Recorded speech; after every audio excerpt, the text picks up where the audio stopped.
Қайырлы күн, құрметті көрермендер. Бұл әділет әлемі. Біз бүгін тек заң тілін сөйлетіп қоймай, оның өмірлік салдарын, адами өлшемін бірге зерделейміз. Бүгінгі тақырып алимент мөлшерін азайту туралы талаптар. Бұл жай ғана ресми қағаздар мен баптарға сүйенетін мәселе емес. Бұл баланың әл-ауқаты мен ата-ананың өмірлік жағдайы арасындағы тепе-теңдік іздеу. Бір жағында баланың заңмен қорғалатын қажеттіліктері. Екінші жағында ата-ананың денсаулығы, әлеуметтік ахуалы, табыс деңгейі секілді шынайы өмір факторлары. Алимент бұл тек қаржылай міндет емес, бұл баланың болашағына деген жауапкершілік. Алайда өмір өзгермелі. Кейде жағдайлар күрт қиындап, алимент мөлшерін қайта қарау қажеттілігі туындайды. Қандай негіздер алиментті азайтуға себеп бола алады? Сот мұндай талапты қандай жағдайда қанағаттандырады? Баланың мүддесі әрқашан бірінші орында ма? Бүгін осы сұрақтарға заңгерлердің пікірі, сот практикасы мен нақты мысалдар арқылы жауап іздейміз. Бұл әділет әлемі. Ендеше бастайық.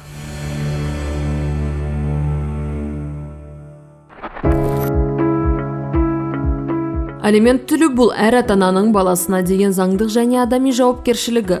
Алайда өмір әрдайым бір қалыпта өтпейді. Тұрақты табыстан айырылу, денсаулықтың нашарлауы немесе басқа да әлеуметтік қиындықтар кейде алимент төлеушіні қиын жағдайға ұрындырады.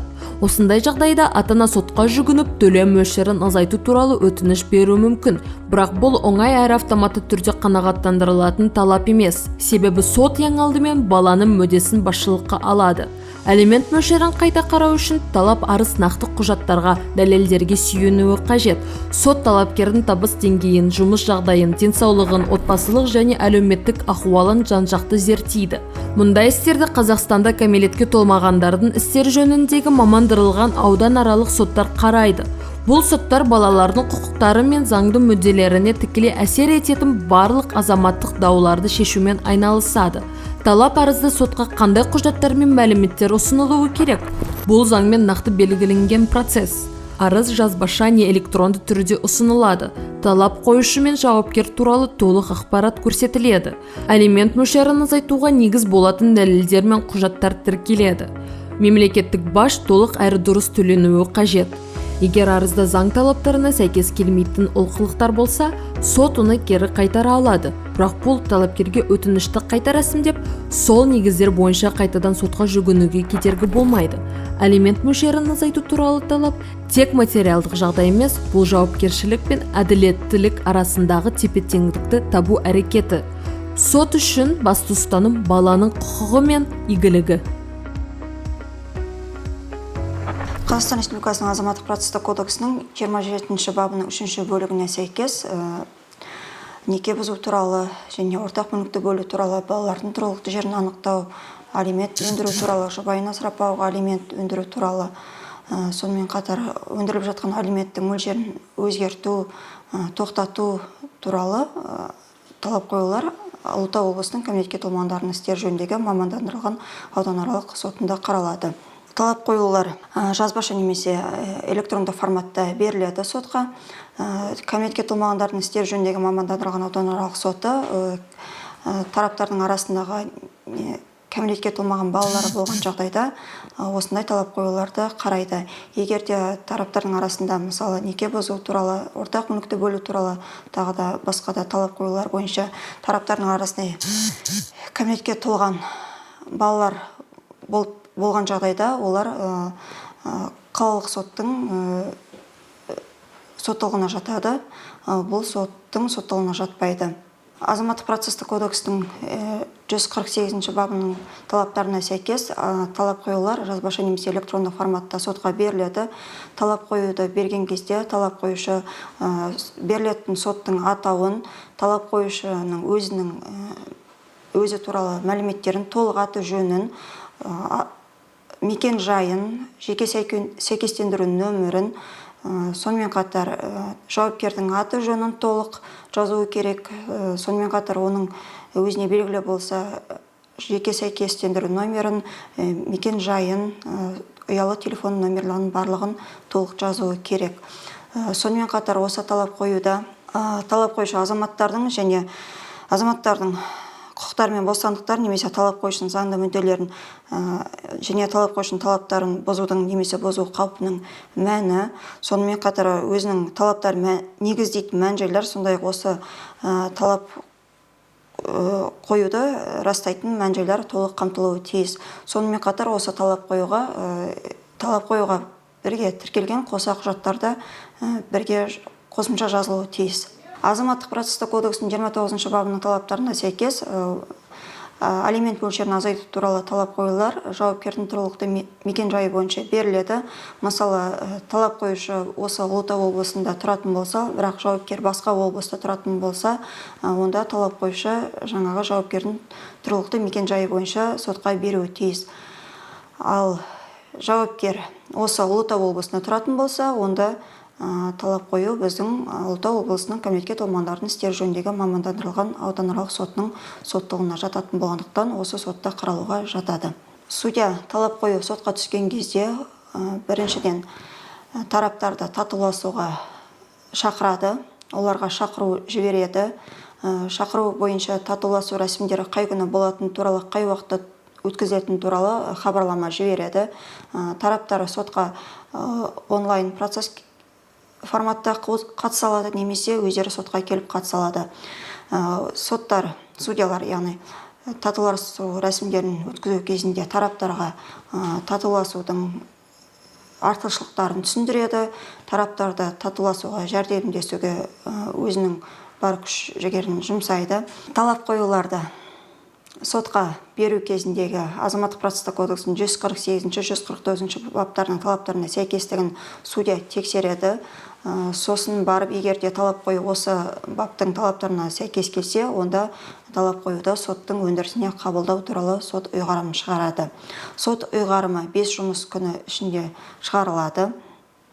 Ал егер де талап қою сәйкес келмесе, онда сот ұйғарымен талап қою талап қойшыға қайтарылады.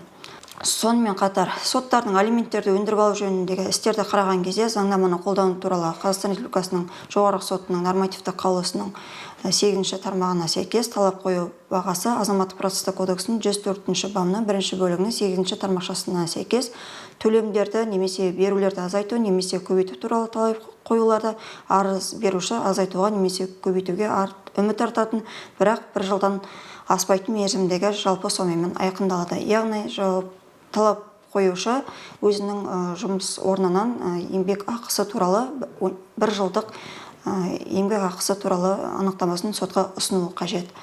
Талап қоюды берген кезде сот осы талап қоюды сот өндірісіне қабылдайтын кезде мемлекеттің бажының дұрыс төленгенін тексереді.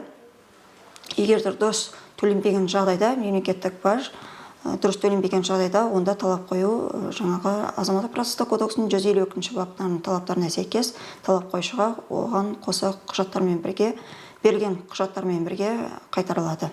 Егер талап қоюшы өзінің талап қойында жіберілген бұзушылықтарды сот қайтарғаннан кейін осы бұзушылықтарды жойып қайтадан арыз беруге құқылы, себебі сол жауапкерге сол нысана туралы сол негіздер бойынша талап қоюшының талап қойымен сотқа қайтадан жүгінуіне кедергі болмайды.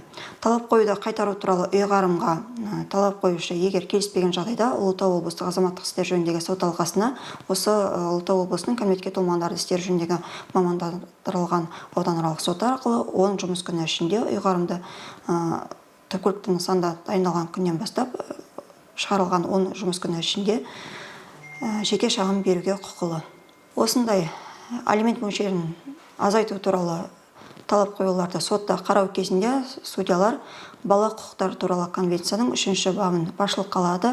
Яғни осы конвенцияның 3-ші бабына сәйкес балаларға қатысты қолданылатын іс-әрекеттердің оларды әлеуметтік қамсыздандыру мәселелерімен айналысатын мемлекеттік және жеке мекемелердің, соттардың, әкімшілік немесе заң шығарушы органдардың қабылдағанына қарамастан бәрінде де ең бірінші кезекте баланың мүдделерін барынша жоғары қамтамасыз етуге көңіл бөлінеді. Яғни Қазақстан Республикасының неке және отбасы туралы кодексінің 175 бабының 1 тармағына сәйкес, егер алимент төлеу туралы келісім болмаған кезде тараптардың арасында алимент мөлшері сот тәртібімен белгіленген кейін тараптардың бірінің материалдық немесе отбасылық жағдайы өзгерсе, сот кез келген тараптың арызы бойынша, яғни талап қою бойынша белгіленген алимент мөлшерін өзгерту туралы немесе белгіленген өндірілген алиментті төлеуден босату туралы талап қоюға сотқа құқығы бар.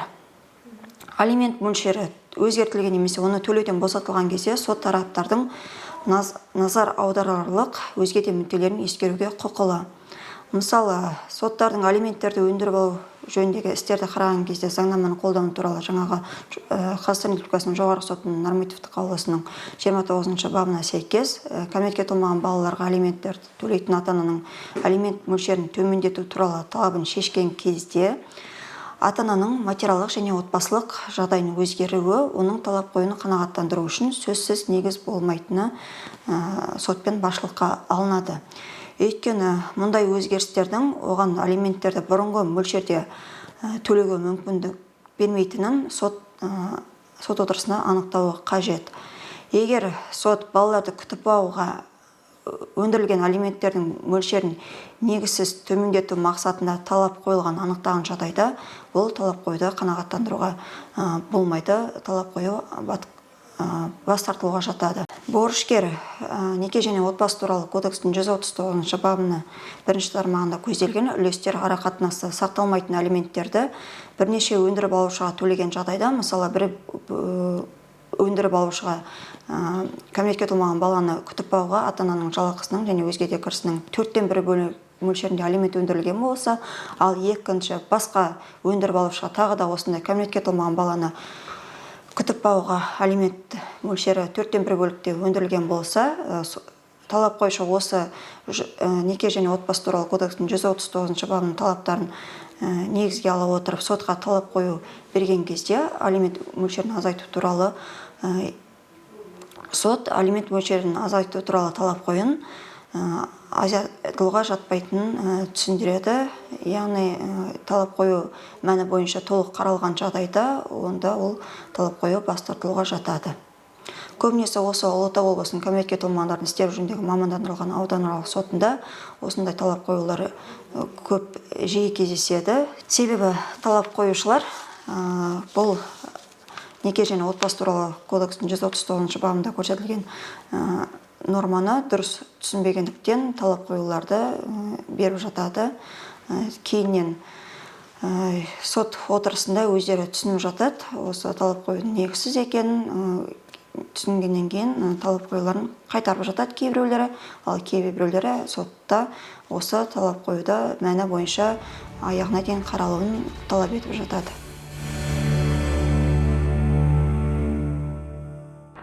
Бүгін біз алимент мөлшерін азайту туралы тақырыпты жан-жақты заңдық және адами тұрғыдан қарастырдық. Заң белгілі бір жағдайларда ата-анаға алимент мөлшерін азайтуға өтініш беру құқығын береді. Бірақ бұл құқық баланың мүддесін екінші орынға ысыру деген сөз емес. Өйткені алимент жай ақша емес, бұл баланың өмір сапасына, білім алуына, дамуына тікелей әсер ететін ресурс. Сот әрбір талапты жеке дара, нақты дәлелдер мен заң нормаларына сүйене отырып қарайды.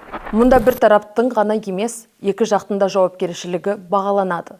Сондықтан егер сіз осындай өмірлік шешімнің алдында тұрсаңыз, эмоцияға берілмей, алдымен кәсіби кеңес алыңыз. Себебі әділетті шешім тек сот актісі емес, баланың тағдырына жасалатын қамқорлық.